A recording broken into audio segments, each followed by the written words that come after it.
मोदी पे हमला करो समझ सकता हूं, भाजपा पे हमला करो समझ सकता हूं, लेकिन बेचारे गधे के ऊपर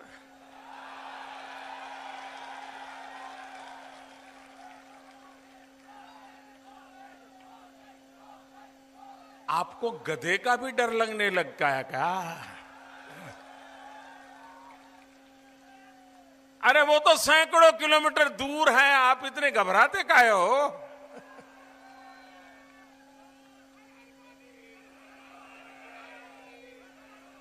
और मैं हैरान हूं,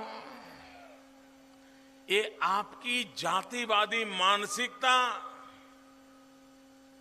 ऊंच नीच का भाव देखने वाली मानसिकता, ये पशु में भी ऊंच और नीच का भाव देखने लग गई। गधा आपको इतना बुरा लगने लग गया? बहुत स्वाभाविक है। आपकी सरकार तो इतनी एफिशिएंट है कि किसी की भैंस खो जाए तो पूरी सरकार खोजने के लिए लग जाती है जी। यही तो आपकी सरकार की पहचान है। लेकिन अखिलेश जी, आपको पता नहीं है, गधा भी हमें प्रेरणा देता है। गधा भी हमें प्रेरणा देता है। अगर दिल दिमाग साफ हो तो प्रेरणा ले भी सकते हैं। गधा अपने मालिक पे वफादार होता है।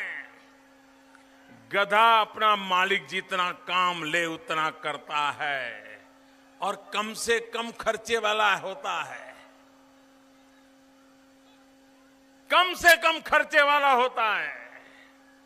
भाइयों बहनों, गधा कितना ही बीमार हो, कितना ही खाली पेट हो, कितना ही थका हुआ हो, लेकिन मालिक अगर उस पर से काम लेता है तो सहन करता हुआ भी अपने मालिक का दिया काम पूरा करके रहता है।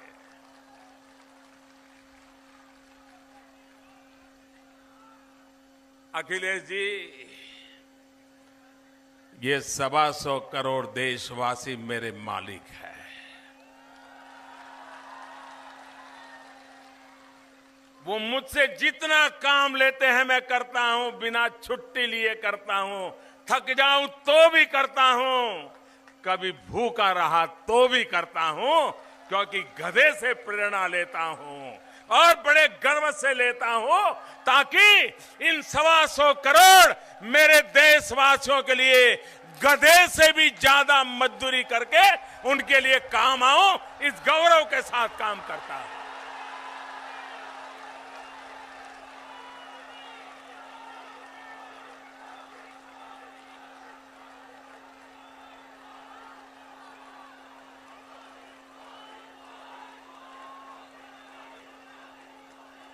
और गधा उसकी पीठ पर चीनी हो या उसकी पीठ पर चूना हो, गधा कभी भेद नहीं करता है। चीनी हो तो ज्यादा चलना, चूना है तो नहीं चलना, ये गधे का स्वभाव नहीं होता है। वो तो उन लोगों का होता है जो भ्रष्टाचार में डूबे होते हैं। किस रंग की नोट टेबल पे आई है उस रंग के हिसाब से काम करते हैं। गधा ऐसा नहीं करता है।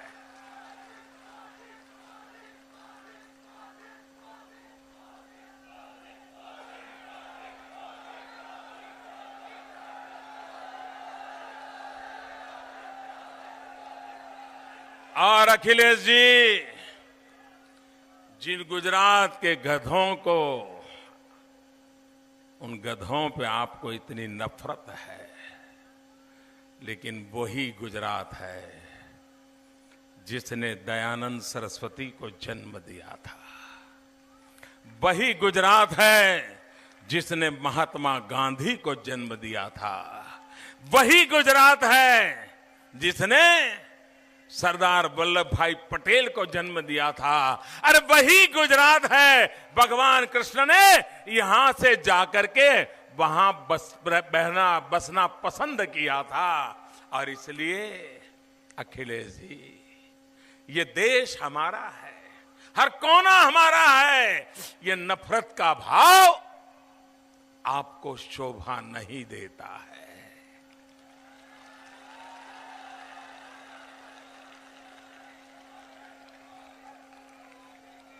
भाइयों बहनों,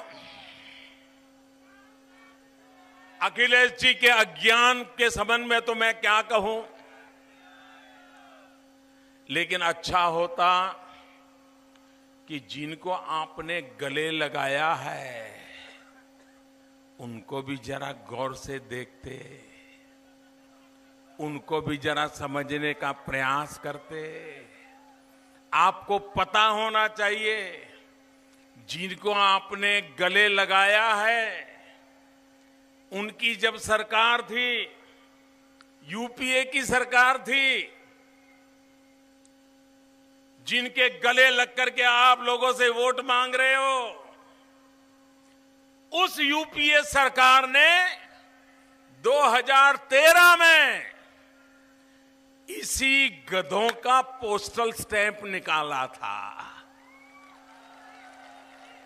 यूपीए सरकार ने इन्हीं गुजरात के गधों का डाक टिकट निकाला था, डाक टिकट निकाला था।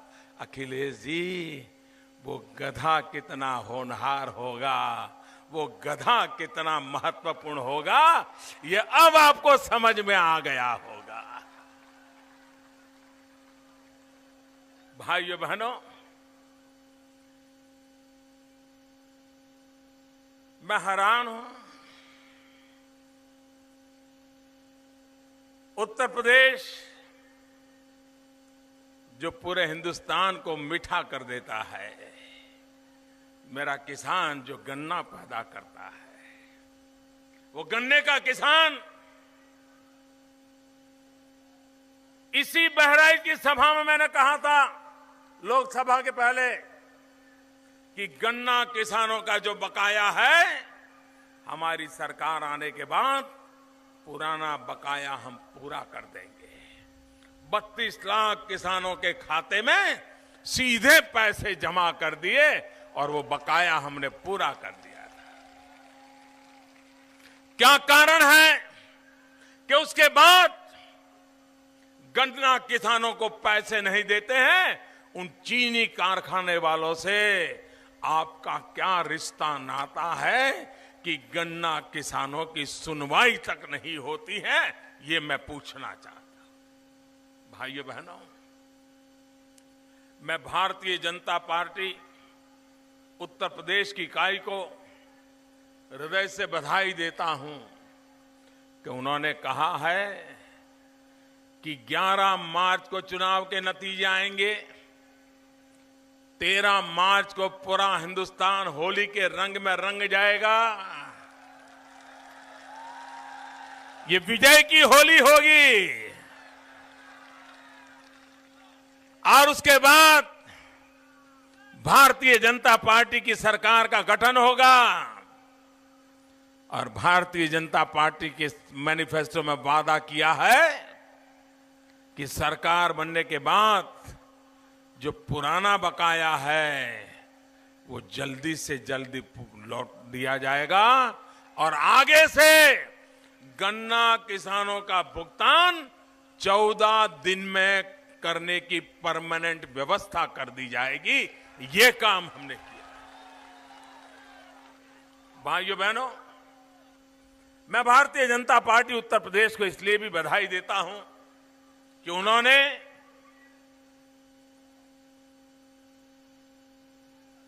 छोटे किसान, उनकी फसल का, उन पर जो कर्ज है वो कर्ज माफ करने का वादा किया है।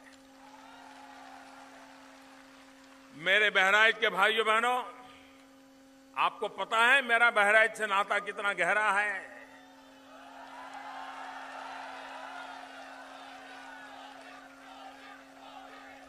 मैं पहले भारतीय जनता पार्टी के संगठन का काम करता था। और संगठन का कार्य करते करते यहां उत्तर प्रदेश में मेरा दौरा चल रहा था संगठन के काम के लिए, और मेरा यहां हर जिले में जाने का कार्यक्रम था। मैं बहराइच पहुंचा, संगठन की मीटिंगें ले रहा था। अचानक अटल जी का संदेश आया, तब वो प्रधानमंत्री थे, कि भाई तुम जरा वापस लौट आओ। अब मैं यहां सारा कार्यक्रम बना करके बैठा था, तो यहीं से मुझे वापस जाना पड़ा।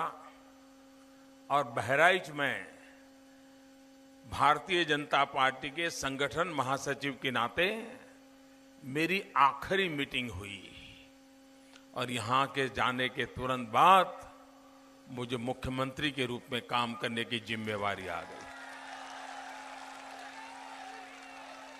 संगठन के कार्य में बहराइच मेरा आखिरी कार्यक्रम हुआ था, और बाद में मैं गया दिल्ली, कुछ काम में रहा। 2 दिन के बाद अटल जी से मिला, तो मुझे नई जिम्मेवारी आ गई। तो बहराइच में कभी हमेशा मुझे याद रहेगा। उस बहराइच में जब मैं आया हूं, तो भाइयों बहनों, मैं यूपी का सांसद भी हूं, और ये यूपी है जिसने इतना भारी समर्थन दिया, इतना भारी समर्थन दिया कि पूर्ण बहुमत के साथ प्रधानमंत्री के रूप में मुझे सेवा करने का सौभाग्य मिला।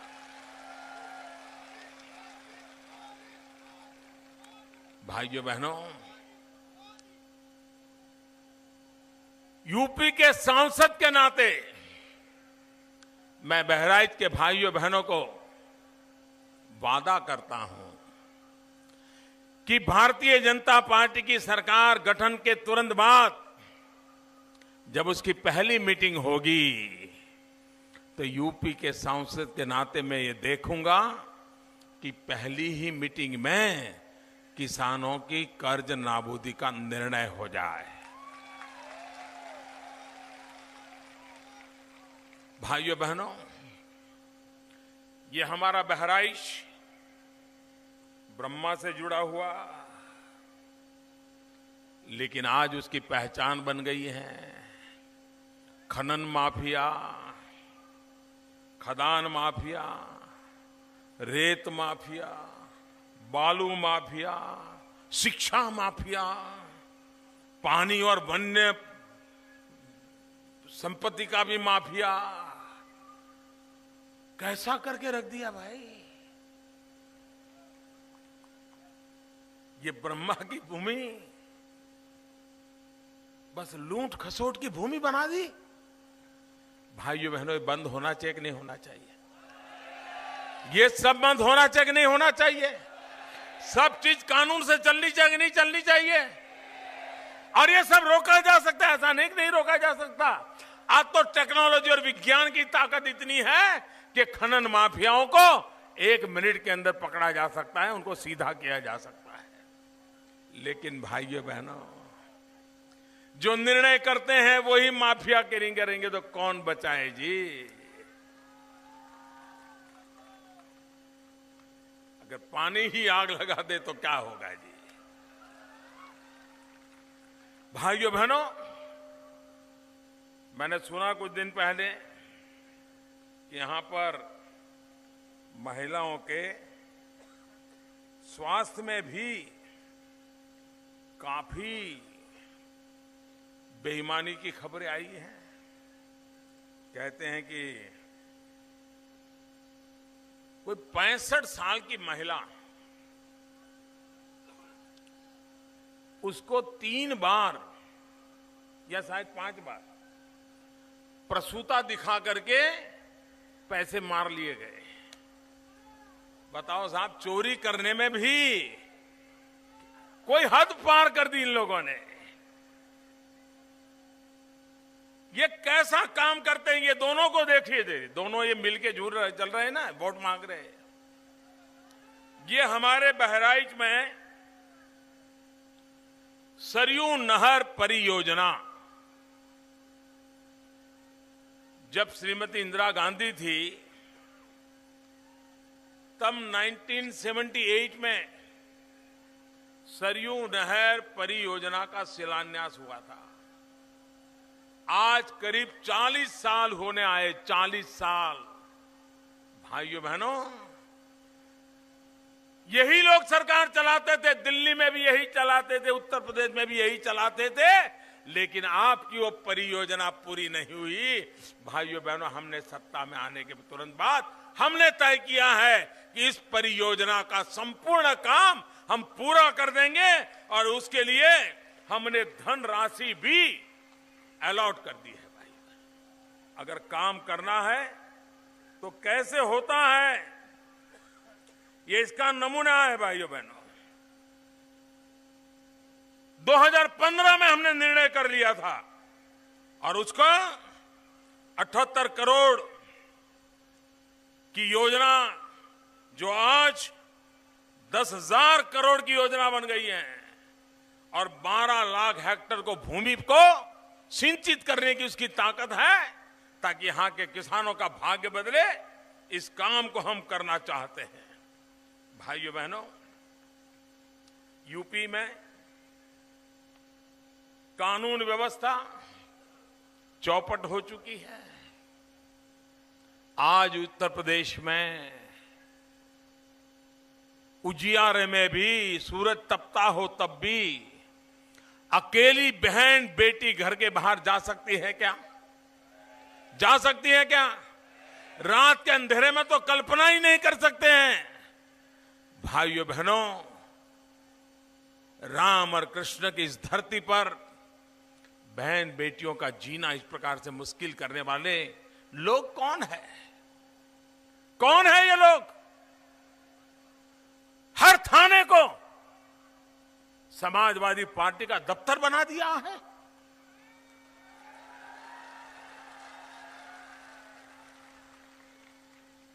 और बेचारा छोटा हवालदार वो क्या करेगा? अगर वो सत्य के रास्ते पर चलना चाहेगा तो लखनऊ से हुक्म आएगा, उसकी तो नौकरी चली जाएगी।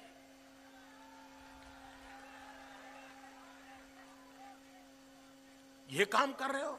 भाइयों बहनों, ये ऊपर से नीचे इनका चरित्र में ही समस्या है। समाज के प्रति एक दायित्व होता है। ऐसा कैसा चरित्र कि सरकार चलती है, चले, जैसी चले वैसी चले, लोगों का जो होता है होता रहे। क्या ये चरित्र होता है क्या? भाइयों बहनों, हमारे यहां लोग शुभ काम करते हैं तो गायत्री मंत्र का जाप करते हैं, लेकिन ये दो लोग ऐसे हैं कि चुनाव अभियान कर रहे हैं तो गायत्री प्रजापति का मंत्र जपते हैं। अब जो गायत्री प्रजापति के मंत्र जपते हो, जिन पर गंभीर से गंभीर आरोप लगते हो, एफआईआर लॉन्च होने के बाद उनको अरेस्ट करने के बजाय उनके लिए वोट मांगने के लिए आप जाते हो। भाइयों बहनों, जिनको कोई डर नहीं है, लोगों का, जनता जनार्दन का डर नहीं बचा है, ऐसे लोग सत्ता में रह करके जनता को कुचल देते हैं, जनता के अरमानों को कुचल देते हैं। ऐसे लोगों को सत्ता पर आने का कोई हक नहीं बनता है। भाई, आप मुझे बताइए भाइयों बहनों, नौजवानों को पलायन क्यों करना पड़ रहा है? कि हमारा देश का नौजवान अपने बूढ़े मां बाप के साथ अपनी जिंदगी गुजारना चाहता है कि नहीं है? अपने खेत खलिहान, यार दोस्त, उनके बीच रहना चाहता है कि नहीं चाहता है? लेकिन बूढ़े मां बाप को पेट भरने के लिए उसे गांव छोड़ करके शहरों की गंदी बस्ती में जिंदगी गुजारना पड़ता है, क्योंकि जनपद के अंदर जो विकास होना चाहिए, रोजगार के जो अवसर मिलने चाहिए, उस पर उपेक्षा की जाती है। अगर कानून व्यवस्था ठीक नहीं होगी तो कोई उद्योग धंधा कारखाना लगाने के लिए नहीं आएगा, वो डरेगा, माफियाओं को कैसे पालेगा। और इसलिए भाइयों बहनों, अगर यहां कानून व्यवस्था ठीक होती है तो उद्योग रोजगार की भी संभावना बढ़ती है, उद्योग रोजगार की संभावना बढ़ती है। तो उत्तर प्रदेश के मेरे नौजवान को रोजगार की भी संभावना बढ़ जाती है। उसको अपना जनपद छोड़ करके, गांव छोड़ करके, अपना बूढ़े माँ बाप को छोड़ करके शहर की गंदी बस्ती में जीने के लिए मजबूर नहीं होना पड़ता है। इसलिए भाइयों बहनों, हमारा मकसद है विकास। और जब हम विकास की बात करते हैं तो हमारे दिमाग में साफ है भाइयों बहनों, हम बड़ी बड़ी बातें नहीं करते हैं, आसमान में से तारे तोड़ करके लाने की बातें नहीं करते हैं, सीधी सीधी बात करते हैं। हम जब विकास की बात करते हैं तो हम कहते हैं किसान को सिंचाई मिले, बालकों को पढ़ाई मिले, युवकों को कमाई मिले, बुजुर्गों को दवाई मिले। भाइयों बहनों, समाज के हर तबके के लोगों को, आप हैरान होंगे, ये गरीब गरीब गरीब के नारे लगाने वाली सरकारें, हमारे यहां दवाइयां कितनी महंगी थी और दवाई का दाम कम करने की इनमें हिम्मत नहीं थी। सरकार बनने के बाद हमने इसके पीछे काम लगाया। हमने कहा गरीब आदमी बीमार होता है तो उसका पूरा परिवार परेशान हो जाता है, आर्थिक रूप से टूट जाता है, बीमारी में उसको कर्ज करना पड़ता है। उस कर्ज से मुक्ति दिलाने के लिए दवाई महंगी नहीं होनी चाहिए। हमने 800 दवाइयों की सूची बनाई जो सामान्य मानव को विशिष्ट बीमारी में काफी महंगी पड़ती है। हमने दवाई बनाने वालों को बुलाया, हमने कहा भाई ये गरीब आदमी इतनी महंगी दवाई नहीं ले सकता है, मर जाएगा, वो दवाई से ही मर जाएगा, कम करो। मानते नहीं थे। 1 मीटिंग, 2 मीटिंग, 5 मिनट, पूरी हर चीज की बारीक से हिसाब लिया है, क्या जाता है, कितना खर्चा होता है, कितनी मेहनत होती है, कितना लाइट का खर्चा, ट्रांसपोर्टेशन का खर्चा, पैकेजिंग का, सब निकाला।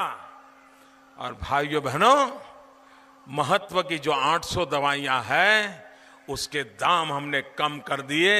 जो दवाई, कैंसर की जो दवाई 30,000 रुपए में मिलती थी, वह 3,000 रुपए में देने के लिए मजबूर कर दिया। जो दवाई 80 में मिलती थी वो 7 रुपए में देने के लिए हमने नियम बना दिया। गरीब की सेवा ऐसे होती है भाई। अगर सरकार गरीब के लिए काम करना चाहती है तो बहुत रास्ते होते हैं। हमारे देश में हृदय रोग की बीमारी बढ़ती चली जा रही है, और जब हृदय रोग की बीमारी होती है तो पता तो चलता नहीं अंदर क्या हुआ है। डॉक्टर भी कहता है कि अब बचना मुश्किल है, नली के अंदर छल्ला डालना पड़ेगा, छल्ला, स्टेंट डालना पड़ेगा। अब वो बेचारा जीवन और मृत्यु के बीच में खड़ा है। डॉक्टर कहता है ये देसी छल्ला डालोगे तो 45,000 रुपया लगेगा, और देसी छल्ला डालोगे तो 5 साल तो निकल जाएंगे, बात की बात बाद में है। और ये विदेशी छल्ला है, ये लगाओगे तो 1.25 लाख 1.5 लाख रुपया होगा, लेकिन जिंदगी में कभी मुसीबत नहीं आएगी।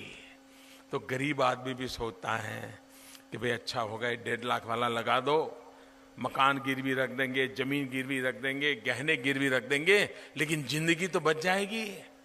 1.5 लाख का छल्ला लगवा देता है। मैंने जरा जांच पड़ताल शुरू की। मैंने कहा छल्ले के पीछे खर्चा कितना होता है, जरा निकालो भाई। कंपनी वालों को बुलाया, बनाने वालों को बुलाया, माल पहुंचाने वालों को बुलाया, सारा हिसाब किताब लगाया, और अभी पिछले हफ्ते हमने ऑर्डर कर दिया कि 45,000 का जो छल्ला है वो 7,000 में ही बिकेगा, उससे ज्यादा नहीं ले सकते। और 1.5 लाख का जो छल्ला है वो 25-27 हजार रुपए से ज्यादा नहीं ले सकते। गरीबों को लूटने का कोई आपको हक नहीं है। भाइयों बहनों, सरकार गरीब के लिए होती है। अब आप मुझे बताओ, अगर मैं छल्ले बनाने वालों का मुनाफा ताले लगा दूं, दवाई बनाने वालों के मुनाफे पर ताले लगा दूं, चोरी रोक लूं, तो ये सब नाराज होंगे कि नहीं होंगे? नाराज होंगे कि नहीं होंगे? गुस्सा करेंगे कि नहीं करेंगे? षड्यंत्र करेंगे कि नहीं करेंगे? भाइयों बहनों, गरीब के लिए काम करने के लिए मुझे रुकना चाहिए? जरा भी रुकना चाहिए क्या? ऐसे लोगों से डरना चाहिए क्या? रास्ते पे आगे बढ़ना चाहिए कि नहीं बढ़ना चाहिए? अरे हमारा देश का गरीब, हमारे देश का मध्यम वर्ग, उसी की मेहनत से तो देश आगे बढ़ रहा है और ये सरकार भी उन्हीं के लिए काम करने के लिए प्रतिबद्ध है। धन्ना सेठों के लिए काम करना ये उनको मुबारक है, हमें तो गरीबों के लिए काम करना है और हम करके रहते हैं। भाइयों बहनों, भ्रष्टाचार, काला धन, ऐसी जुगलबंदी है। भ्रष्टाचार और काले धन ने एक दूसरे को ऐसे गले लगाया है कि जब तक भ्रष्टाचार खत्म नहीं होगा, काला धन खत्म नहीं होगा, जब तक काला धन खत्म नहीं होगा, भ्रष्टाचार का चक्र बंद नहीं होगा। और इसलिए हमारी सरकार ने भ्रष्टाचार के खिलाफ एक बहुत बड़ी लड़ी छेड़ी है। 8 तारीख को रात को 8 बजे नवंबर महीने में, दिवाली के बाद टीवी पर आकर के मैंने कहा, मेरे प्यारे देशवासियों, और 500 और 1000 की नोट 70 साल के जिन्होंने इकट्ठी करके रखी थी, सब लोगों को लगा अब रुपये बैंक में जमा किए बिना चारा नहीं है। एक एक पाई बैंक में जमा करने के लिए मजबूर कर दिया। लूट का माल था, वो खजाने में डालना पड़ा। अब सरकार बराबर जांच कर रही है, किसका है, कहां से आया, कैसे आया।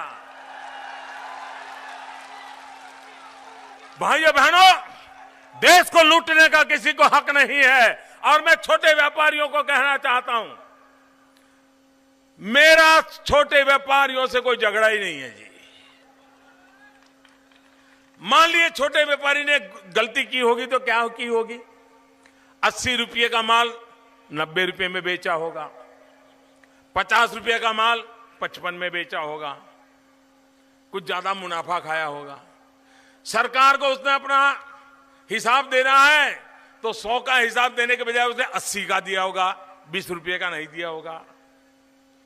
लेकिन भाइयों बहनों, देश की मुसीबत तो उन लोगों ने पैदा की है जो पद पर बैठे हैं और पद पर बैठकर के लोगों को लूटा है, कागज पे साइन करने के लिए लूटा है, बड़े बड़े नेताओं ने लूटा है, बड़े बड़े बाबुओं ने लूटा है। मेरी लड़ाई उनके खिलाफ है।